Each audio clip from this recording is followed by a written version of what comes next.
জান্নাতে যাইতে চাও দুইটা কাজ করে কবরে আসতে হবে।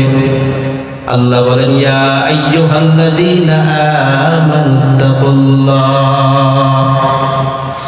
ইয়া আইয়ুহাল্লাযীনা আমানুত্তাকুল্লাহ ওয়া কুনু মা'আস সাদিকিন।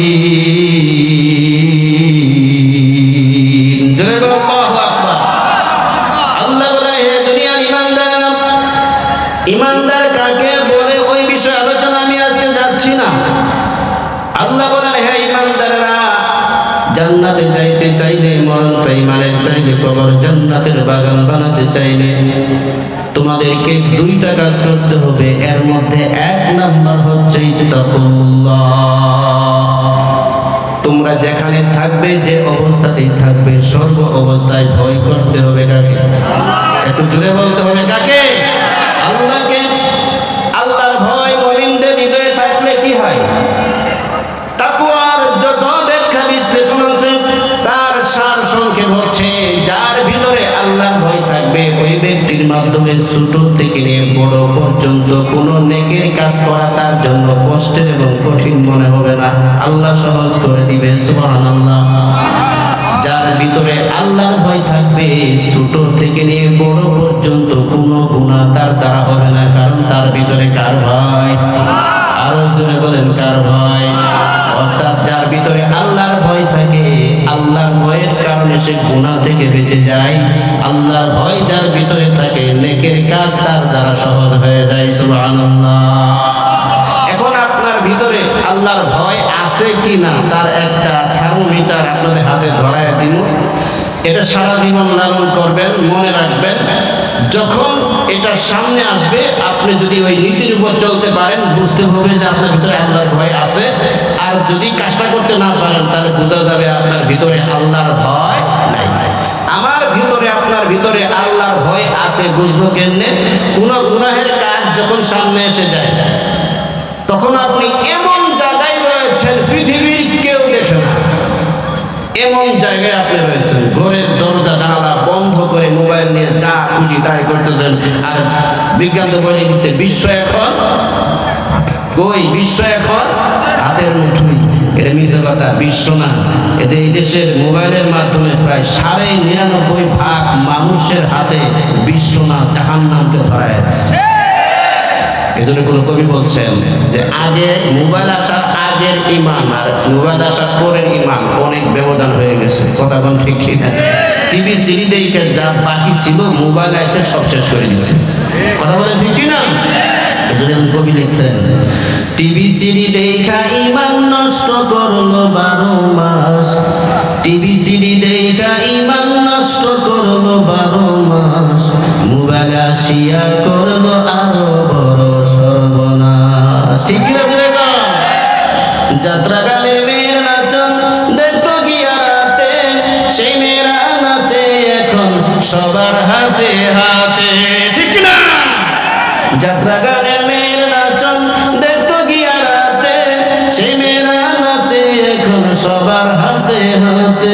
এসব দেখে যাই যে মরে হয়ে যায় আমি হতাশ, এসব দেখে যাই যে মরে হয়ে যায় আমি হতাশ, মোবাইল আসিয়া করলো আরো বড় সর্বনাশ, টিভি সিডি দেখা ঈমান নষ্ট করলো 12 মাস, মোবাইল আসিয়া করলো পুরাপুরি সর্বনাশ। ঠিক কি না?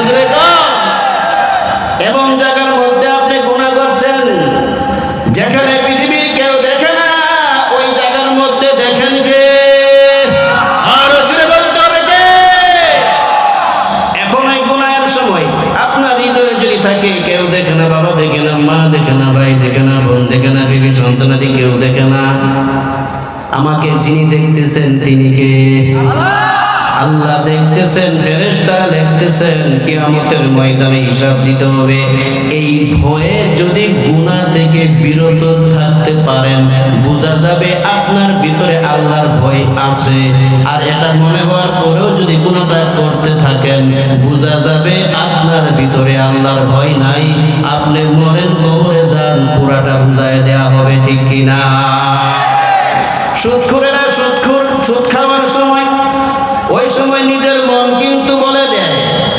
কাজটা হারাম। কথা বলেন ঠিক কিনা?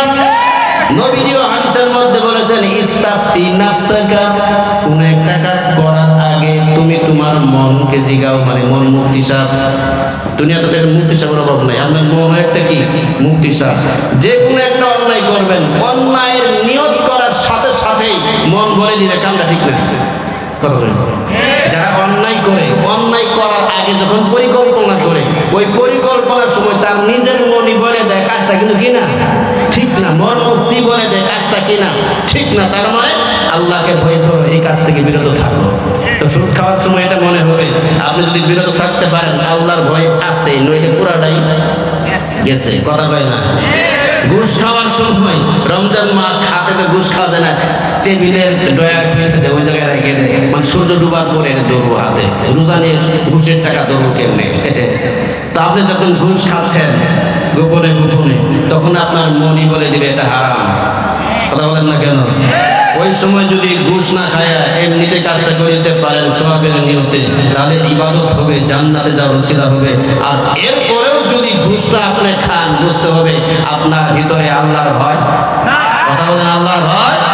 জনগণের টাকা জনগণের জন্য যেভাবে দেওয়া হয় এইভাবে ব্যয় করা, এটা ইবাদত।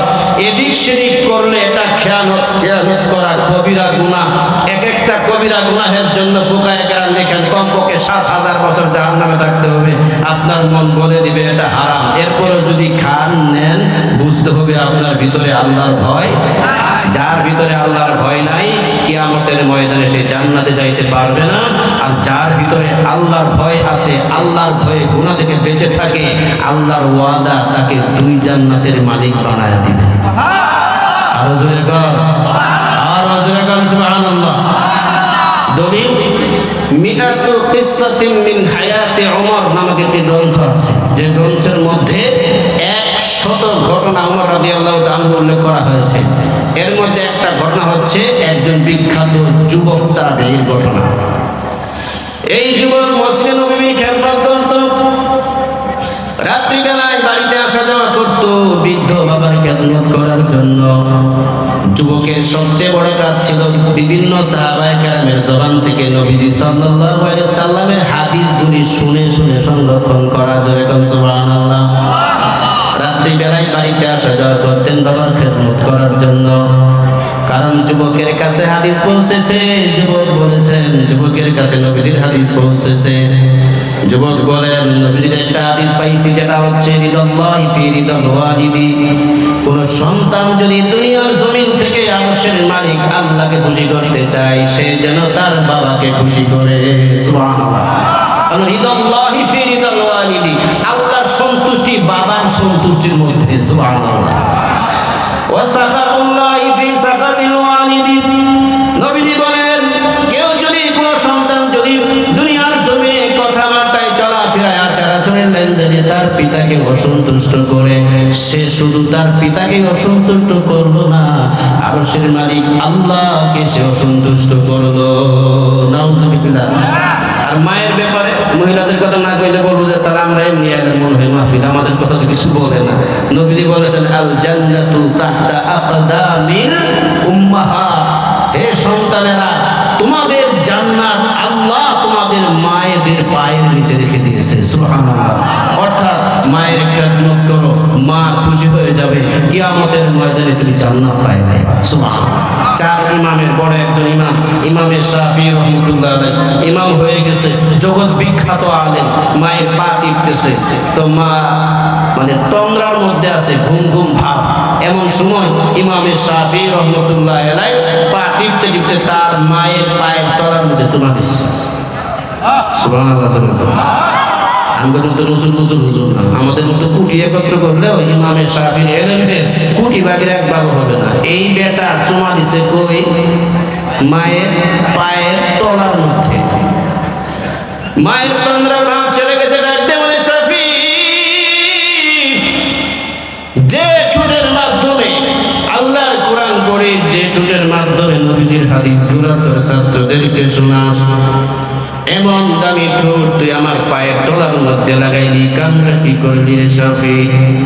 ইমামে শাফিঈ ডাকতে বলে মা, আমি তো আমার ঠোঁট তোমার পায়ের তলায় লাগাই নাই, আমি আমি তো আমার ঠোঁট দিয়ে তোমার পায়ের তলায় চুমা দেই নাই, আমি তো আমার ঠোঁট দিয়ে আমার জান্নাতের মধ্যে চুমা দিয়েছি।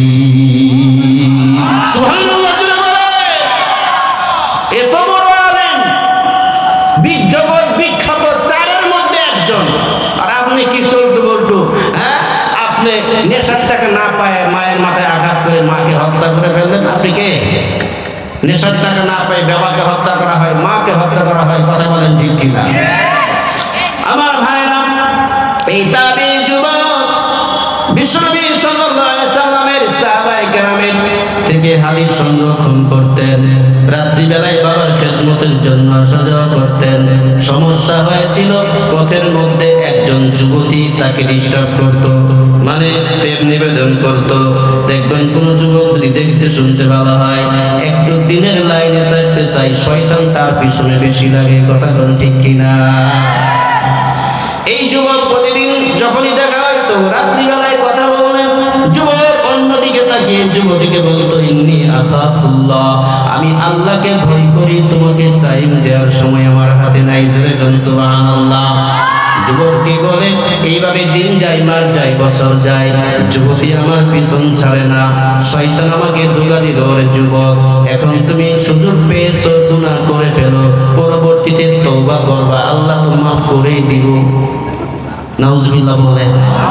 শয়তানে এই ধোঁকা দিতে লাগলো যে তুমি এখন গুনাহ করো, তোমার নবী তো বলছেই যে গুনাহগার যখন তওবা করে, আত-তাইবু মিনাজ যামবি কামান লা যামবা লা, যারা তাদের জীবনের গুনাহ থেকে তওবা করে আল্লাহ তাকে এমন ভাবে ক্ষমা করে দেন, তার জীবনের আমলনামার মধ্যে কোনো গুনাহই থাকে না। সুবহানাল্লাহ। যুবক বলে যে শয়তান আমার উপর বিজয়ী হয়ে গেল, আমার মনেও ধরে ফেললো। আমি এক রাতে যুবতীকে বললাম, যাও আজকে তোমার ডাকে সাড়া দিব। জোরে বলি নাউজুবিল্লাহ। যুবক বলতে লাগলো, যুবতী যখন রাত্রিবেলায় আমাকে পাওয়ার জন্য আবেদন করলো, আমি যুবতীর সাথে তার বাড়ি পর্যন্ত গেলাম। গুনাহটা করি নাই, যুবতীর দূরে, আমি আরো দূরে, কারণ এরকম অপকর্ম করার মতো সাহস তখন কারো নাই। সময়টা চলতেছিল খলিফাতুল মুসলিমিন হযরত ওমর রাদিয়াল্লাহু তাআলা আনহু। ওই সময় একই ঘাটে ছাগল আর বাঘে পানি খাইতো। ক্ষুধার্ত বাঘ ছাগলের দিকে খাওয়ার জন্য তাকাইতো না, কারণ দেশের বাদশাকে হযরতে ওমর রাদিয়াল্লাহু তাআলা। তো ঘরের মধ্যে যখন যাবেন, এক পা ঘরের ভিতরে ঢুকাইছে, আরেক পা এখনো বাহিরে আছে। এই যুবকটা বলে, তখন আমার দেহের মধ্যে, চেহারের মধ্যে আল্লাহ তাআলা একটা কোরআনের আয়াত স্মরণ করায়া দিলেন। কোরআনের আয়াত স্মরণ হওয়ার সাথে সাথে আল্লাহর ভয়ে আমি ওই জায়গায় বেহুশ হয়ে পড়ে গেলাম। সুবহানাল্লাহ। মেয়েটার গায়েও হাত দেয় নাই, মেয়েটার ঘরেও প্রবেশ করে নাই, গুনাহ করার জন্য ঘর পর্যন্ত গিয়েছে, কিন্তু আল্লাহর ভয়ে গুনাহ থেকে বাঁচার জন্য ওই যুবকটা বেহুশ হয়ে পড়ে গেছে। যুবকটাকে তার বাবার কাছে পৌঁছে দেওয়া হয় রাতে। বাবা ওই যুবকের গায়ে পানি ছিটায়, মাথার মধ্যে পানি ঢালে। যুবকের যখন হুঁশ ফিরে আসলো, বাবা বলল, বাবা এমন কি সমস্যা হয়েছিল তুমি বেহুশ হয়ে গেলা, কারণটা কি? সন্তান বিস্তারিত ঘটনা বাবার কাছে খুলে বললেন। বাবা ডাক দিয়ে বলে, সন্তান, যে আয়াত স্মরণ হইলে মানুষ আল্লাহর ভয়ে বেহুশ হয়ে যায় গুনাহ থেকে বাঁচার জন্য, ওই আয়াতটা আমাকে একবার তিলাওয়াত করে শোনাও। এবার যুবকটা আয়াত তিলাওয়াত করে, ইন্নাল্লাযীনা তাকাউ ইযা মাসসাহুম তাইফুম মিনাশ শাইতানি তাযাক্কারু ফাইযা হুম মুবসিরুন। আল্লাহ বলেন, যারা মূলত আল্লাহকে ভয় করে, এমন ব্যক্তিকে শয়তান যখন ওয়াসওয়াসা দিয়ে গুনাহের দ্বার পর্যন্ত পৌঁছায়া দেয়, তখন তারা আল্লাহর ভয়ে নিজেরা সতর্ক হয়ে যায়, গুনাহ থেকে তখন তারা বেঁচে থাকে। কিতাবের মধ্যে আছে, এই আয়াত তেলাওয়াত করার পরে যুবকটা আবার বেহুশ হয়ে যায়। বাবা মুখের মধ্যে পানি দেয়, গায়ের মধ্যে পানি ছিটায়, এখন আর সন্তান চোখ খুলে না, কথাও বলে না। শরীরের মধ্যে হাত দিয়ে দেখে শরীর ঠান্ডা হয়ে যাচ্ছে। বাবা বুঝতে পারলেন এই আয়াত তিলাওয়াত করার পর পরে তার সন্তান আল্লাহর ভয়ে দুনিয়ার জমিন থেকেই বিদায় হয়ে গেছে। জোরে কান সুবহানাল্লাহ। আমরা জীবনে এর চেয়ে কত বড় বড় গুনাহ করি, বেহুশ হব তো দূরের কথা, গুনাহ করতে একের পর এক গুনাহ করতেই থাকি, মানে মজা আর মজাই লাগে। কথা বলেন ঠিক কিনা? এর চেয়েও বড় গুনাহ করে করে আমরা সমাজের মধ্যে বসবাস করি, মুসলমানদের পরিচয় দেই। কথা বলেন ঠিক কিনা? তাহলে আল্লাহ বলছেন, ইয়া আইয়ুহাল্লাযীনা আমানুত্তাকুল্লাহ, আমি আল্লাহকে ভয় করো। আল্লাহকে ভয় কিভাবে করব? কেমনে আছে আমার ভিতরে আল্লাহর ভয়, কিভাবে বুঝবো? বুঝার নিয়ম হচ্ছে, বুঝার সিস্টেম হচ্ছে, গুনাহ যখন সামনে আসে যদি আল্লাহর ভয়ে গুনাহ ছেড়ে দিতে পারি তাহলে বোঝা যাবে আমার ভিতরে আল্লাহর ভয় আছে। ঠিক কিনা? যুবকটা দুনিয়ার জমিন থেকে বিদায় হয়ে গেল। বাবা রাত্রিবেলায় লোকদেরকে নিয়ে যুবককে গোসল দিয়ে কাফন পরিয়ে দাফন করে দিলেন। সকালবেলা সংবাদ চলে গেল খলিফাতুল মুসলিমিন হযরতে ওমর রাদিয়াল্লাহু তাআলা আনহুর দরবারে। হযরতে ওমর রাদিয়াল্লাহু তাআলা আনহু বাবাকে সান্ত্বনা দেওয়ার জন্য তার বাড়িতে আসলেন। আসার পরে সালাম বিনিময় করলেন, ডাকতে বললেন, বাবাজি, আমি যতটুকু জানি এই সন্তান ছাড়া দুনিয়ার জমিনে আপনার কেউ নাই।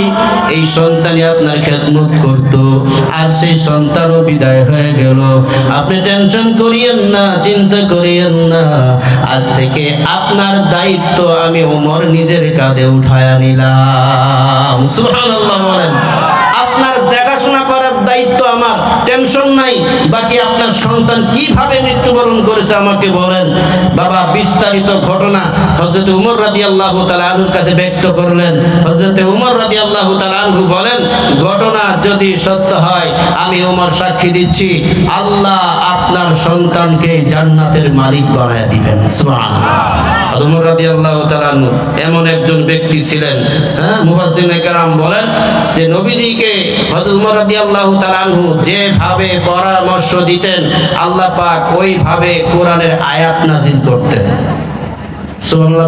ভাষা যায় এরকম প্রায় 22টা জায়গা আছে যে জায়গার মধ্যে ওমর রাদিয়াল্লাহু তাআলা যেভাবে যেভাবে পরামর্শ দিতেন আল্লাহ কই এটা আমার কাছে কবুল, এই পরামর্শ আমারও, আল্লাহ আয়াত নাযিল করছেন। সুবহানাল্লাহ।